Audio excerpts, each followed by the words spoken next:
The green phosphorescent glow of the radar screen cast an eerie light across Petty Officer First Class Caspian Holloway's weathered face as his fingers hovered over the forbidden frequency dial.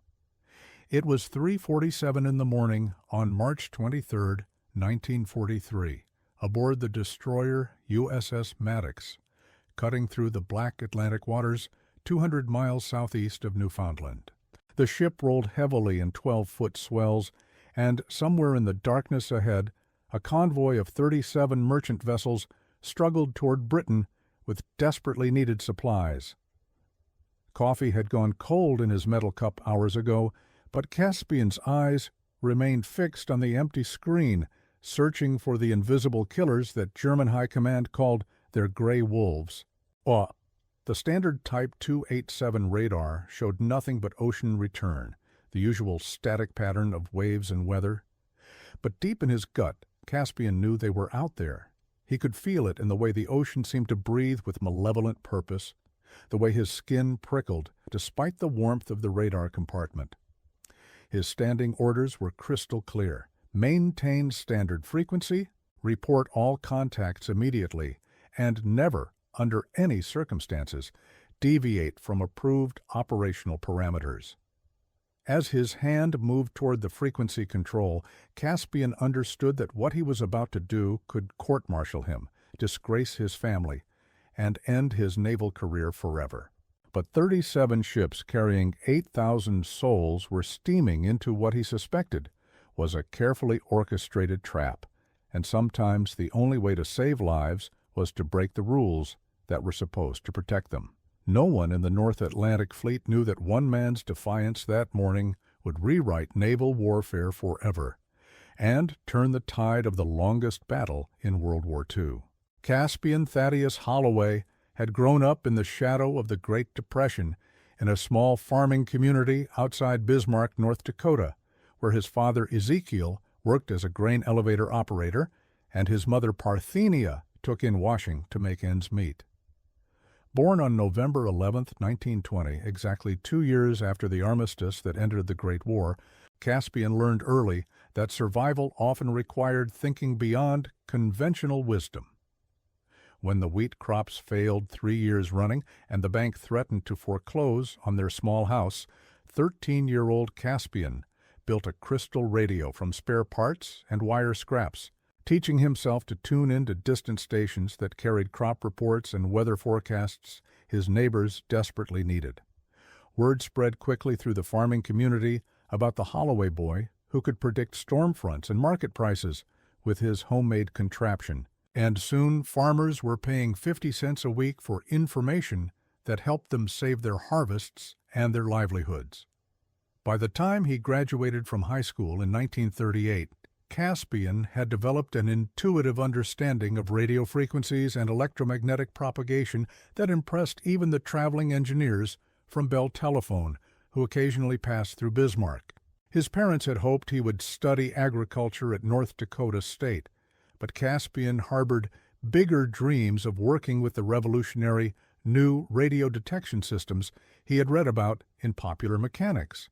When war broke out in Europe and President Roosevelt began expanding the Navy, Caspian saw his chance to combine patriotic duty with his passion for radio technology.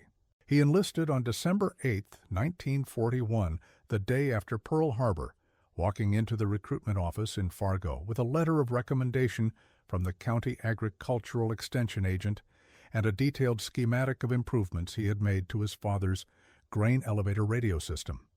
The Navy recruiter, Chief Petty Officer Sullivan, later admitted that he had never seen an 18-year-old farm boy who could explain frequency modulation and antenna theory with such clarity and enthusiasm. Caspian's early weeks of basic training at Great Lakes Naval Station proved challenging in ways that had nothing to do with radio theory. His rural accent and earnest manner made him a target for ridicule from city-bred recruits who dismissed him as a prairie dog who had never seen the ocean. But when the Navy's aptitude tests revealed his exceptional understanding of electronics and mathematics, instructors recommended him for the highly specialized Radar Operations School at the Naval Research Laboratory in Washington, D.C. The 8-week program was grueling, with only 60% of candidates successfully completing the advanced coursework in electromagnetic theory, target identification, and equipment maintenance. Caspian not only graduated second in his class, but also impressed his instructors by identifying several flaws in the standard operating procedures for the new Type 287 surface search radar. His suggested modifications were quietly forwarded to the Bureau of Ships, and 3 months later, Caspian found himself aboard the USS Maddox as the ship's senior radar operator. His crewmates initially viewed the soft-spoken North Dakota farm boy with skepticism, but Caspian quickly earned their respect by consistently detecting surface contacts at ranges that exceeded the radar's theoretical capabilities. He had developed a technique of slightly adjusting the receiver gain and pulse repetition frequency to optimize performance under specific atmospheric conditions, modifications that were technically unauthorized but dramatically improved the system's effectiveness. Quartermaster First Class Rodriguez, who had served on destroyers since 1939, once remarked that Holloway had the best pair of electronic eyes in the Atlantic Fleet. But none of them realized that Caspian's real innovation lay not in following technical manuals, but in trusting his instincts about when those manuals might be dangerously wrong.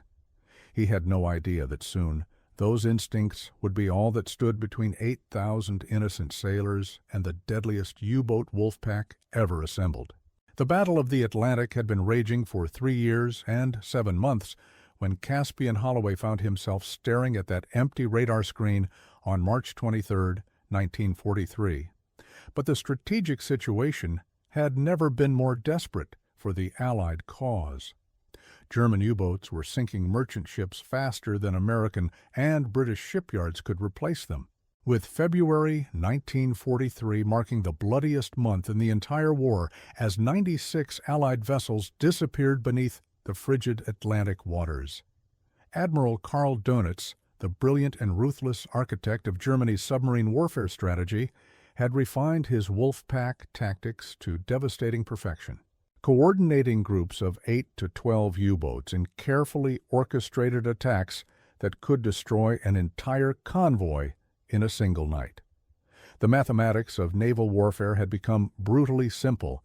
If the Allies lost more than 700,000 tons of shipping per month, Britain would be starved into submission within 6 months, and the planned invasion of Europe would become impossible. Intelligence reports from Bletchley Park indicated that German submarine construction had reached an unprecedented pace of 25 new U-boats per month, while Allied anti-submarine warfare remained frustratingly ineffective. The convoy system that had saved Britain in the previous war was proving inadequate against Dönitz's innovations, particularly his use of surface attacks conducted at night, when conventional sonar was useless and early radar systems performed poorly. Standard operating procedures required destroyer escorts to maintain specific search patterns and radio frequencies that had been carefully calculated by naval strategists in Washington and London. But those same procedures were based on assumptions about German tactics that had become dangerously outdated. The Type 287 radar system aboard ships, like the USS Maddox, represented the cutting edge of naval technology, capable of detecting surface targets at ranges up to 15 miles under ideal conditions. But its effectiveness was severely limited by atmospheric interference and the need to avoid frequency conflicts with other Allied vessels operating in the same area. Navy regulations strictly prohibited radar operators from deviating from assigned frequencies, partly to prevent friendly fire incidents and partly to maintain the secrecy of radar capabilities that German intelligence was desperately trying to understand. What Naval Command did not fully appreciate was that German U-boat commanders had begun to exploit the predictability of Allied radar frequencies, developing tactics that specifically took advantage of the blind spots and limitations of standardized detection systems. The wolf pack that was stalking convoy HX-229 had been tracking the merchant vessels for 36 hours, studying the patrol patterns of the escort destroyers and identifying the precise moments when surface attacks would be most effective. German naval intelligence had provided detailed information about Allied radar capabilities, including the specific frequencies used by different classes of warships and the typical range limitations under various weather conditions. Captain Heinrich Bremer, commanding the lead U-boat in the pack, had successfully attacked 4 previous convoys using tactics that exploited these known weaknesses in Allied detection systems. His submarines would surface just beyond the theoretical detection range of escort radars, coordinate their attacks using short-range radio communications, and strike before the convoy's defenders could respond effectively. The merchant ships of HX-229 were carrying 73,000 tons of war material desperately needed for the planned invasion of Italy, including tank engines, aircraft parts, ammunition, and medical supplies that had taken American factories months to produce. 8,000 sailors, soldiers, and merchant mariners were depending on the convoy's 6 escort destroyers to guide them safely through waters that German intelligence had designated as the killing ground. But as Caspian Holloway stared at his silent radar screen in the pre-dawn darkness, he began to suspect that following standard procedures might be exactly what the enemy was counting on. The first sign that something was wrong came at 0400 hours when the convoy's lead destroyer, USS Benson, reported a possible sonar contact that quickly disappeared before any of the other escorts could investigate. Standard protocol required all radar operators to intensify their searches using approved frequencies and patrol patterns. But Caspian noticed something troubling about the way the ocean was behaving on his scope. The wave patterns showed subtle irregularities that suggested large objects moving beneath the surface, creating disturbances that were barely visible on the standard frequency, but definitely present for anyone who knew how to look. He had first noticed this phenomenon during a training exercise off the Virginia coast 6 months earlier, when a friendly submarine had successfully approached within torpedo range of their formation without being detected by any of the escort vessels. After the exercise, Caspian had spent hours reviewing the radar recordings and noticed that slight frequency adjustments revealed surface disturbances that were invisible on the standard setting. His unofficial experiments with frequency manipulation had convinced him that the Type 287 radar was capable of much better performance than the technical manuals suggested, but Navy regulations explicitly forbade unauthorized modifications to operational equipment. Radioman Second Class Vance Edmondson, who was monitoring the radio circuits from the adjacent compartment, called through the hatch that he was picking up unusual electromagnetic interference that seemed to be coming from multiple sources. The interference had a distinctive pattern that experienced radio operators associated with diesel engines running at periscope depth, but it was too faint and intermittent to establish definite bearing or range information. Caspian's hands were sweating despite the cool March air that filtered through the ship's ventilation system, and his pulse quickened as he began to understand the tactical situation they were facing.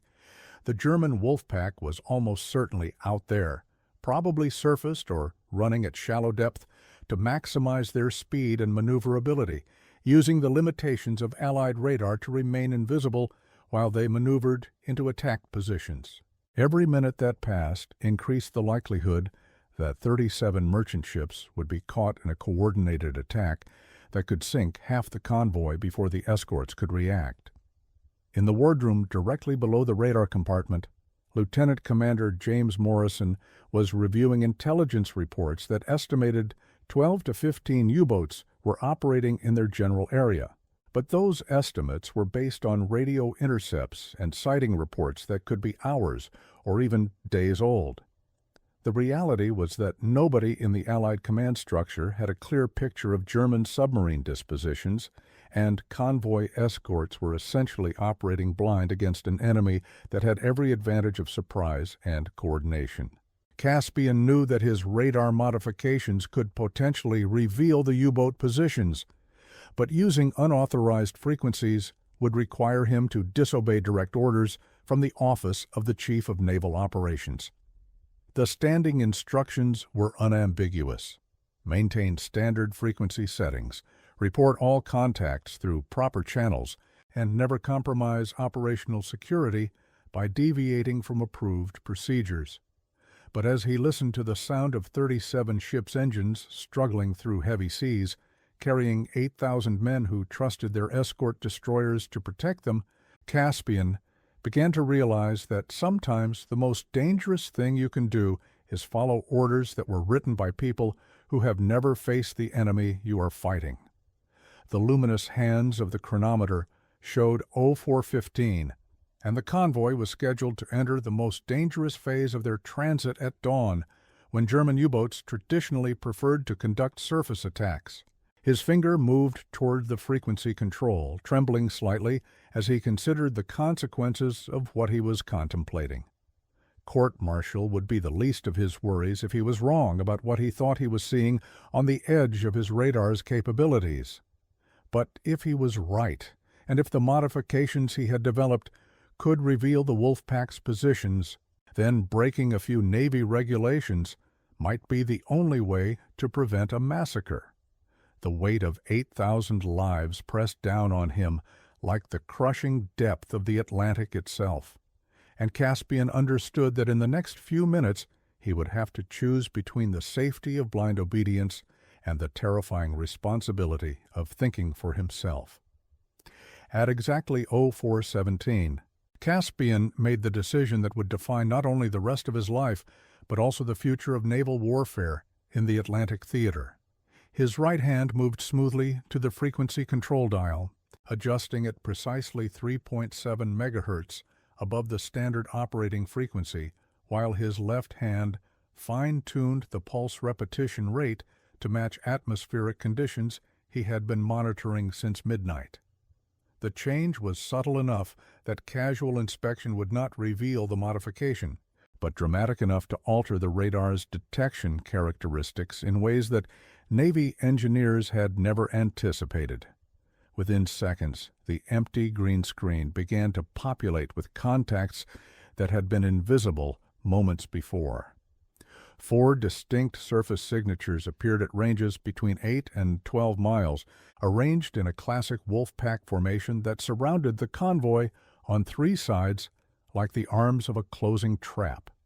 Caspian's breath caught in his throat as he realized he was looking at the largest coordinated U-boat attack ever attempted against an Allied convoy, with submarine positions that had been calculated to exploit every weakness in standard escort procedures.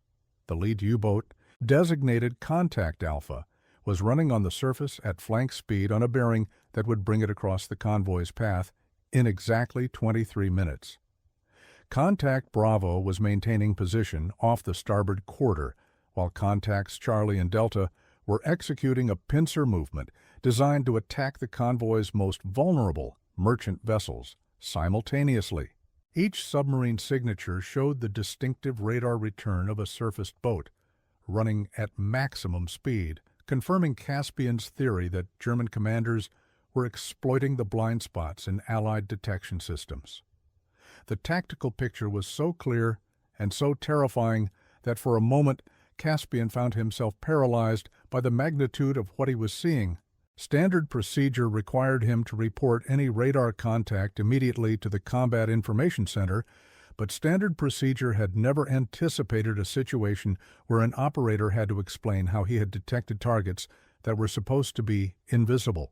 Lieutenant Commander Morrison would demand to know exactly how Caspian had obtained contact information that contradicted every assumption about radar performance and operational capabilities. Explaining the frequency modification would require admitting to months of unauthorized experimentation with classified equipment, insubordination that could result in court-martial and imprisonment. But as he watched the U-boat signatures moving steadily toward attack positions, Caspian realized that his personal future was insignificant compared to the 8,000 lives that hung in the balance. His voice was steady and professional as he picked up the intership communication handset and keyed the microphone. Combat Information Center. This is Radar. I have multiple surface contacts bearing 045 through 160, ranges 8 to 12 miles, moving at high speed toward the convoy. The response was immediate and skeptical. Radar, combat. Confirm you have surface contacts. Are you certain these are not false returns? Caspian understood the doubt in the officer's voice, because the contacts he was reporting should have been impossible, given the weather conditions and standard radar performance. Combat, radar. Contacts are confirmed surface vessels, high speed, multiple bearings. I count 4 distinct signatures in what appears to be a coordinated formation.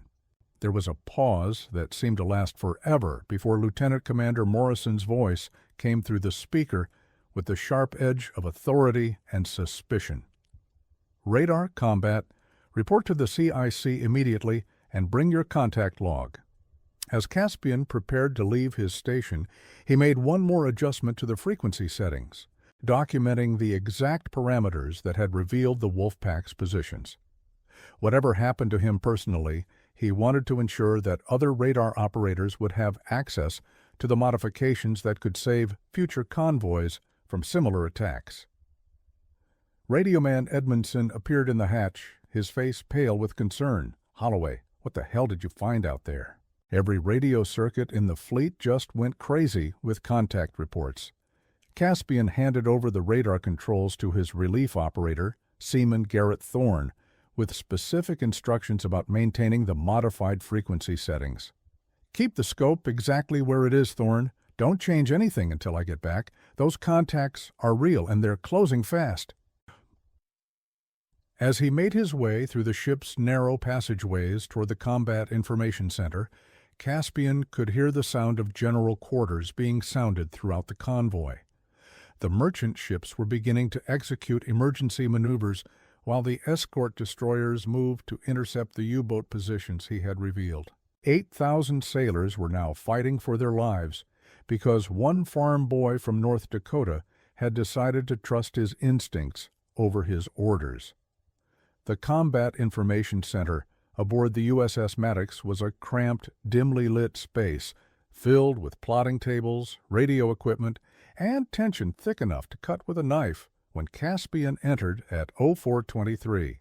Lieutenant Commander Morrison stood hunched over the main plotting table, his face illuminated by the red glow of battle lighting as he studied position reports from all 6 escort destroyers. The convoy's merchant ships were scattered across 12 square miles of ocean, their massive hulks struggling to maintain formation while executing evasive maneuvers that their captains had hoped never to use. Morrison looked up as Caspian approached, his eyes cold with the kind of suspicion that could end a naval career with a single word. "Petty Officer Holloway, explain to me exactly how you detected surface contacts that nobody else in this convoy has been able to find." The question hung in the air like an accusation, and Caspian understood that his answer would determine not only his own fate, but also whether the convoy would have enough warning to survive the coming attack. "Sir, I made minor adjustments to the radar's operating frequency to compensate for atmospheric conditions. The modifications revealed surface disturbances that were not visible on standard settings."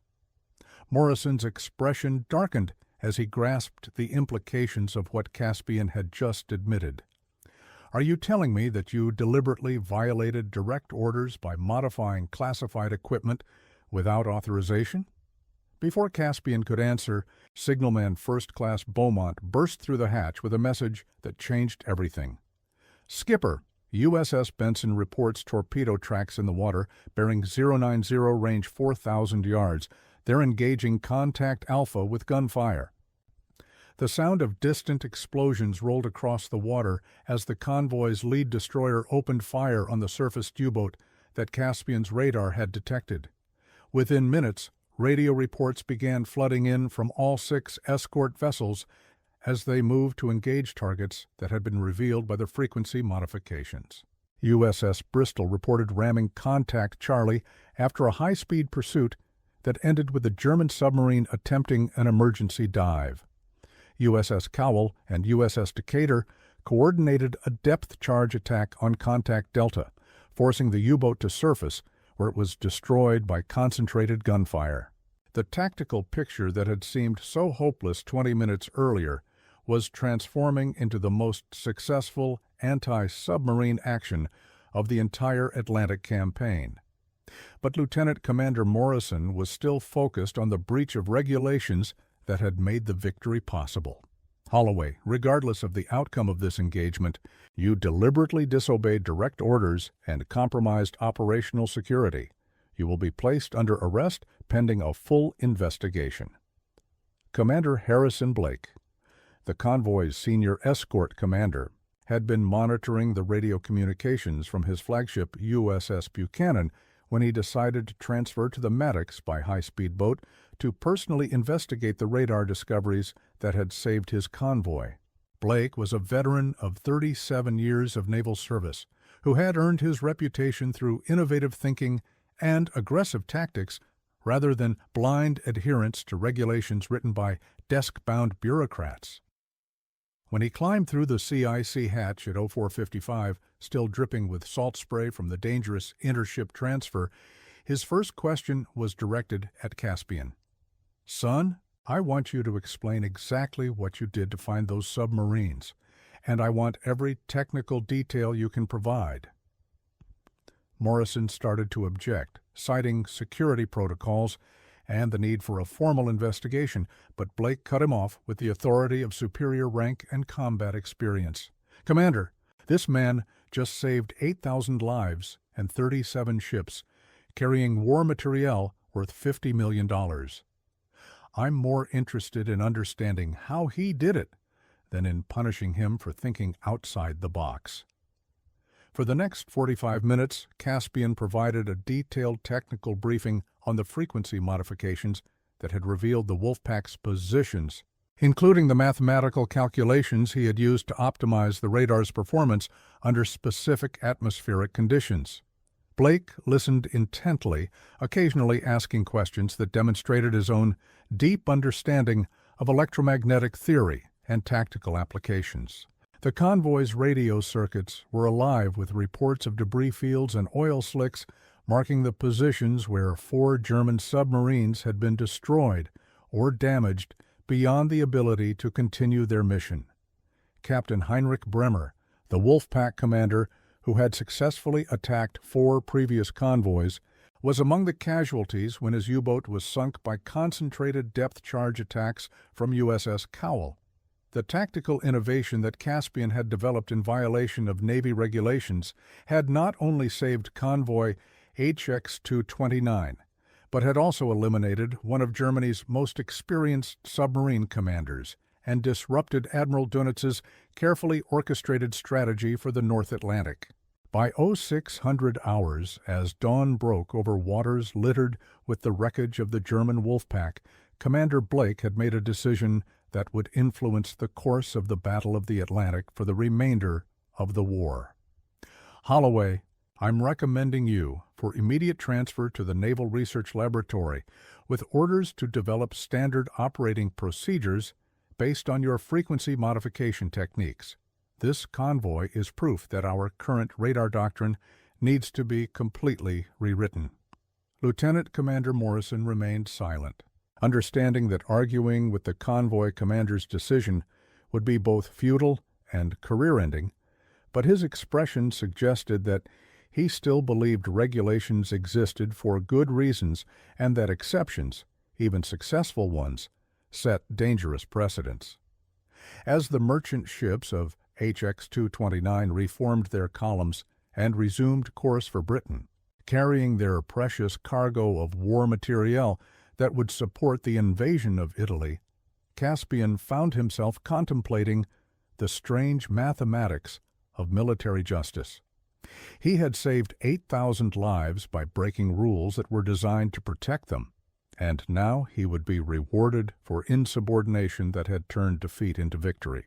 But he also understood that his real achievement was not the technical modification itself, but the willingness to trust his instincts when following orders would have led to disaster.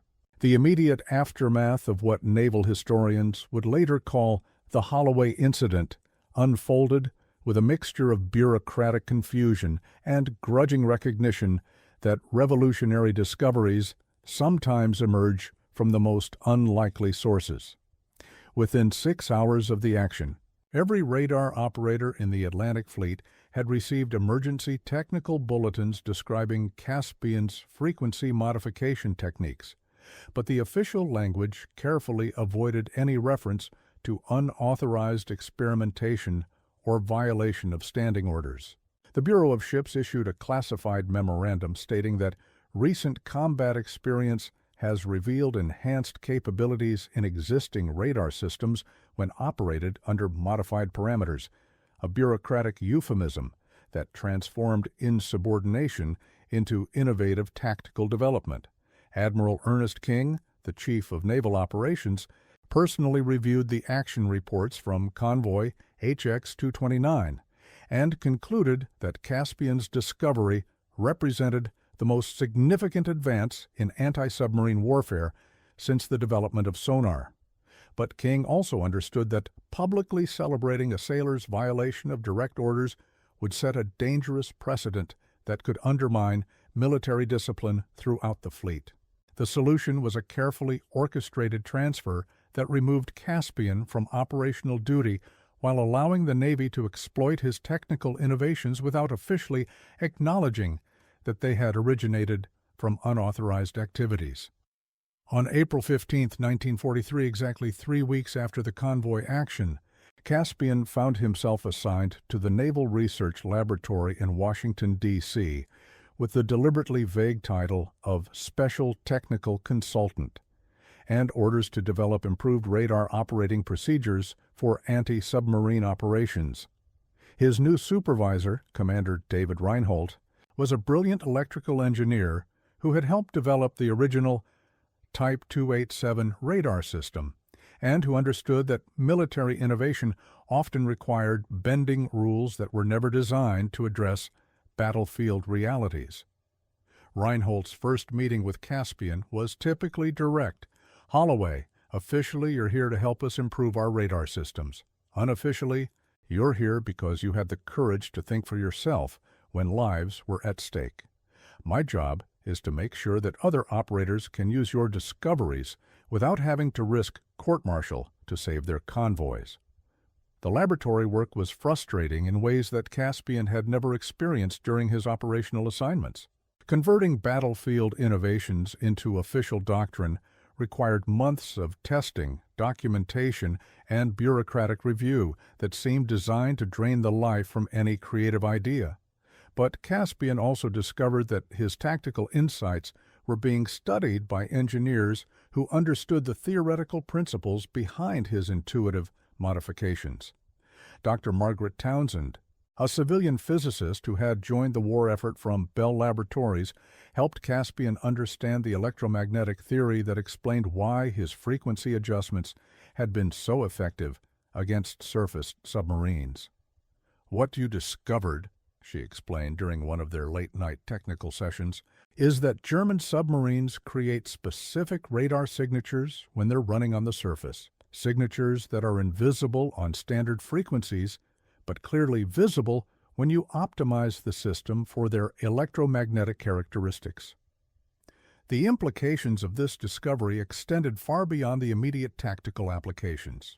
Caspian's work led to the development of new radar systems specifically designed for anti-submarine warfare, including frequency-agile sets that could automatically adjust their operating parameters to optimize detection under varying conditions. By the end of 1943, Allied submarine hunters were using modified radar techniques based on Caspian's innovations to achieve kill rates that German naval intelligence could not explain or counter. Admiral Dönitz, the architect of Germany's submarine warfare strategy, noted in his war diary that Allied detection capabilities have improved dramatically and inexplicably, suggesting breakthrough developments in radar technology that our intelligence services failed to anticipate. The statistical impact of Caspian's discovery was measurable in ways that went beyond simple tactical success. Allied shipping losses in the North Atlantic decreased by 63% between April and December 1943, largely due to improved submarine detection that allowed convoy escorts to engage U-boats before they could achieve attack positions. German submarine losses increased correspondingly, with 47 U-boats destroyed in actions where the initial detection came from radar operators using Caspian's modified techniques. But perhaps the most significant change was psychological rather than statistical. Allied convoy sailors who had spent months feeling helpless against an invisible enemy suddenly found themselves fighting with tools that gave them genuine tactical advantages. Morale improved dramatically throughout the Atlantic Fleet as news spread that American ingenuity had found ways to beat the German wolf packs at their own game. Caspian's personal life during this period reflected the complex emotions that surrounded his transformation from disciplinary problem to naval hero. His parents received a letter from the Navy Department commending their son's outstanding technical contributions to the war effort, but the letter provided no details about what those contributions had been or why they were classified at the highest levels. His father Ezekiel wrote back from North Dakota with characteristic rural wisdom. "Your mother and I always knew you had a good head for figuring out how things work, but we never imagined you'd use it to help win a war. We're proud of you, son, but we're also worried that you might be getting too big for your britches. Don't forget where you came from or what really matters in life." The advice proved prophetic as Caspian struggled to adjust to his new role as a laboratory consultant whose work influenced naval operations throughout the Atlantic theater. The farm boy who had grown up fixing grain elevators and building crystal radios found himself attending high-level briefings with admirals and scientists who treated him as an expert on subjects he was still learning to understand. Dr. Townsend became not only a professional colleague, but also a close friend who helped Caspian navigate the complex politics of military research and development. Their relationship remained strictly professional, but it provided emotional stability during a period when Caspian often felt overwhelmed by the consequences of his single moment of battlefield innovation. "The hardest part," he confided to her during one of their technical discussions, "is knowing that thousands of sailors are alive today because I decided to break a few rules, but I'm not allowed to tell anyone what really happened or why it mattered." His former crewmates aboard the USS Maddox maintained contact through letters that were heavily censored by Navy security, but their messages conveyed genuine respect for the quiet farm boy who had saved their convoy through courage and technical skill. Radioman Edmondson wrote, "Can't say much about what you did, but everyone in the engine room knows you're the reason we're still floating instead of feeding the fish. Hope the new assignment is treating you well, and don't let those Washington desk jockeys convince you that book learning is more important than common sense." Lieutenant Commander Morrison, who had initially threatened Caspian with court-martial, eventually came to understand that exceptional circumstances sometimes require exceptional responses that transcend normal military discipline. His fitness report for Caspian's final evaluation aboard the Maddox noted, "Petty Officer Holloway demonstrated initiative, technical expertise, and moral courage under combat conditions that saved numerous lives and contributed significantly to mission success. His willingness to accept personal risk in order to protect his shipmates exemplifies the highest traditions of naval service." The report carefully avoided any mention of unauthorized equipment modifications or violation of standing orders, but its meaning was clear to anyone who understood how military bureaucracy translated battlefield reality into official language. As 1944 progressed and Allied forces prepared for the invasion of Normandy, Caspian's radar innovations became standard equipment on escort vessels throughout the European theater. The frequency modification techniques he had developed during those desperate minutes aboard the USS Maddox were now taught to radar operators at training facilities from Norfolk to San Diego, ensuring that future convoys would never again face the kind of coordinated submarine attacks that had decimated Allied shipping during the darkest days of the Battle of the Atlantic. German naval records captured after the war revealed that Admiral Dönitz had been forced to completely revise his submarine warfare strategy in response to Allied detection capabilities that seemed to emerge overnight from nowhere. "We are fighting an enemy," he wrote in a classified report to Hitler, "that has somehow learned to see our submarines when they should be invisible, and we do not understand how they acquired this capability or how to counter it." The answer, of course, was that they were fighting an enemy that encouraged farm boys from North Dakota to think for themselves when the manual said one thing and reality said another. Caspian never spoke publicly about his role in turning the tide of the Battle of the Atlantic, partly because military security requirements prohibited such discussions, and partly because he remained genuinely uncomfortable with the idea that breaking rules could be transformed into heroic action worthy of celebration. His letters home to his parents reflected the quiet humility that had characterized his entire naval service. "I'm doing important work here in Washington, but I can't tell you much about it except that it involves helping other sailors do their jobs better and safer. I think about the farm every day and look forward to coming home when this war is over." The broader implications of Caspian's discovery extended far beyond the immediate tactical advantages it provided to Allied naval forces during World War II. His willingness to trust technical intuition over bureaucratic regulations marked a fundamental shift in military thinking that would influence American defense policy for decades after the war ended. The lesson that innovative solutions often emerge from battlefield experience rather than theoretical analysis became a cornerstone of military research and development programs that encouraged creative thinking and systematic testing of unconventional ideas. Damore, Townsend's post-war analysis of the Holloway incident, concluded that the most significant advances in military technology often come from operators who understand their equipment well enough to recognize its untapped potential, rather than from engineers who design systems according to predetermined specifications.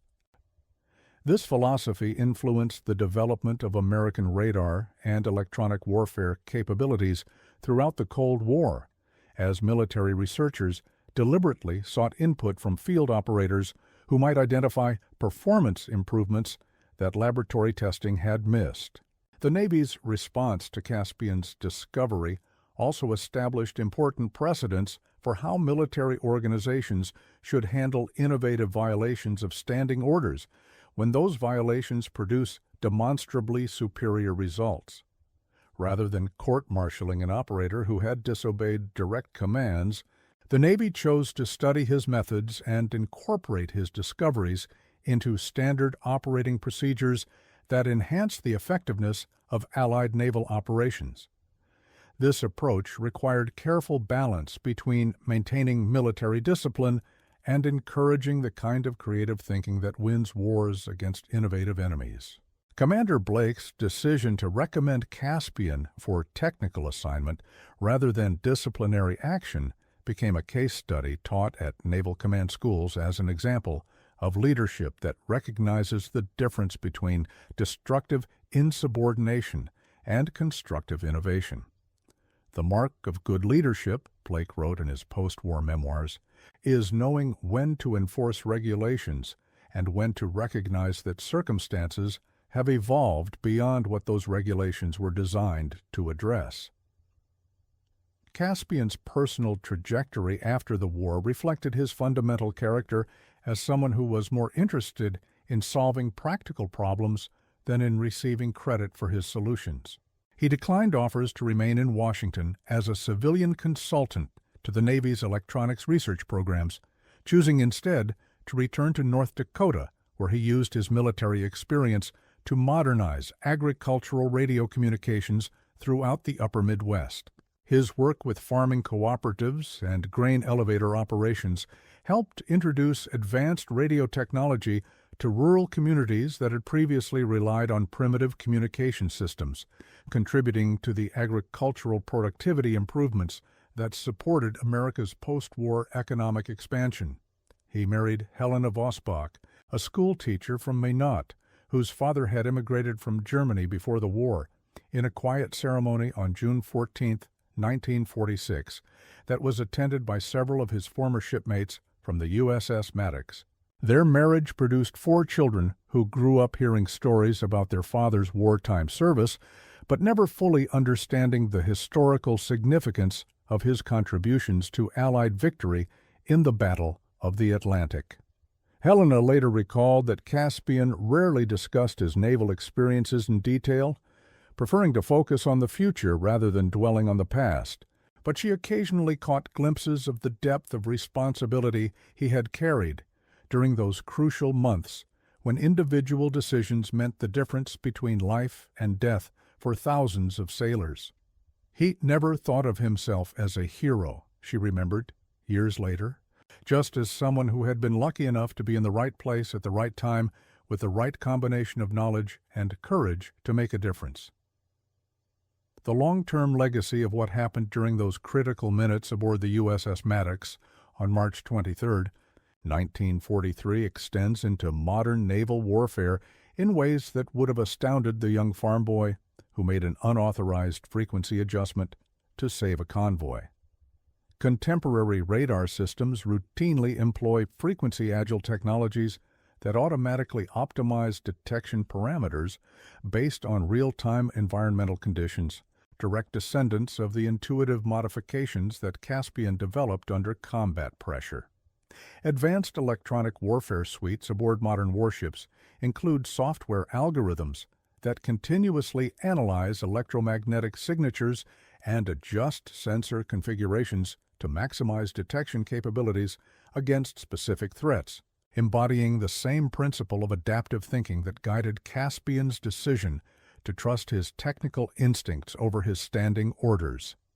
Naval training programs now emphasize the importance of understanding equipment capabilities beyond the limits specified in technical manuals, encouraging operators to experiment with system parameters under controlled conditions so they will be prepared to innovate under combat stress.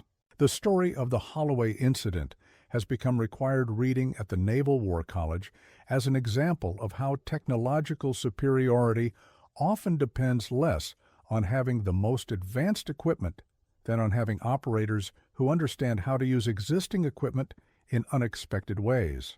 Military historians studying the Battle of the Atlantic have concluded that Caspian's radar innovations shortened the war in Europe by an estimated 4 to 6 months, by eliminating the U-boat threat that had prevented the Allies from maintaining adequate supply lines to support large-scale operations.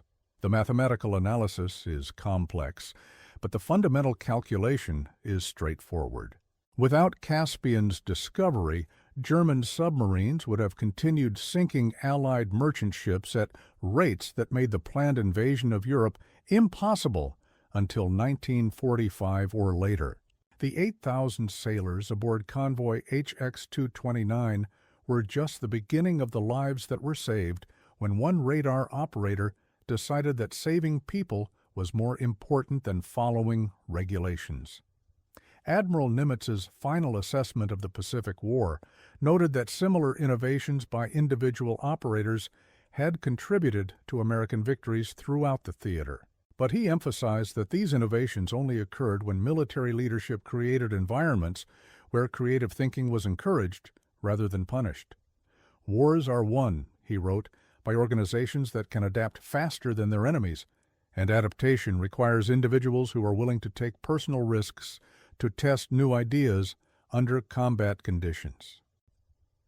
The broader lesson that emerges from Caspian's story is that modern warfare increasingly depends on the ability of individual operators to make split-second decisions that transcend the limitations of doctrine developed under different circumstances.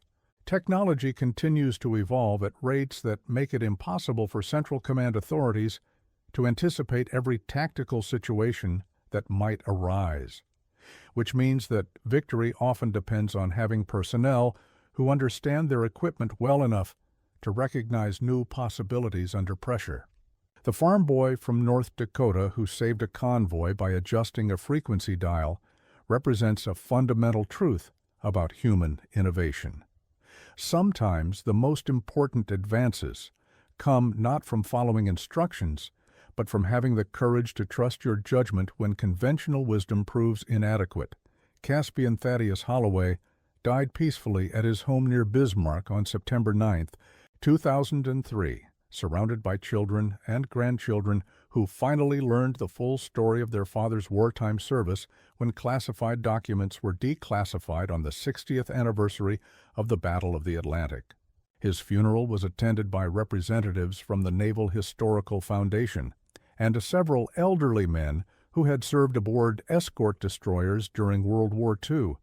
But the most moving tribute came from his eldest grandson, who read aloud from a letter that had been written by one of the merchant marine officers whose ship had been saved by Caspian's radar innovations. "I never knew the name of the sailor who detected those submarines before they could attack our convoy, but I've thought about him every day for 60 years. My ship was carrying medical supplies that were used to treat wounded soldiers during the invasion of Italy, and those soldiers went on to live full lives and raise families because someone had the courage to break a few rules when it mattered most. I hope someday I can thank him personally for giving me the chance to see my grandchildren grow up." The mathematics of individual courage versus institutional authority continues to challenge military organizations in an era when technological change occurs faster than doctrine can adapt. And the story of Caspian Holloway offers insights that remain relevant for contemporary defense planning. Modern military personnel face similar decisions every day as they encounter tactical situations that were not anticipated by the regulations and procedures they have been trained to follow. And the outcomes of those decisions often determine whether missions succeed or fail. The key insight from the Holloway incident is not that regulations should be ignored, but rather that exceptional circumstances require exceptional judgment, and organizations that punish intelligent initiative in the name of maintaining discipline often lose wars to enemies who encourage creative thinking under pressure. Caspian's willingness to accept personal risk in order to save the lives of strangers represents a moral standard that transcends military service and applies to any situation where individual action can prevent collective tragedy. His story reminds us that heroism often looks less like charging into battle and more like having the quiet confidence to trust your expertise when everyone else is following procedures that no longer apply to the situation at hand. The radar modifications he developed during those desperate minutes aboard the USS Maddox were not the product of reckless experimentation, but rather the result of months of careful observation and technical analysis that had prepared him to recognize opportunities that others missed. True innovation requires both the knowledge to understand what is possible and the courage to act on that understanding, even when doing so violates expectations and regulations that were designed for different circumstances. In an increasingly complex world where individual decisions can have global consequences, the example of a young farm boy who saved 8,000 lives by adjusting a frequency dial serves as a reminder that ordinary people in extraordinary circumstances have the power to change history when they choose principle over protocol. The question that Caspian faced in those early morning hours of March 23, 1943 remains relevant for anyone who must choose between following orders and following conscience. When lives hang in the balance and conventional wisdom proves inadequate, Do you have the courage to trust your judgment and act on what you know to be right, even if it means accepting personal consequences for doing what needs to be done? Comment below and share this story so others remember what courage really means when the choice is between saving lives and saving careers, and when the difference between heroism and insubordination is nothing more than the willingness of ordinary people to do extraordinary things when history calls upon them to rise above the limitations of their circumstances and trust that sometimes breaking the rules is the only way to save the people those rules were meant to protect.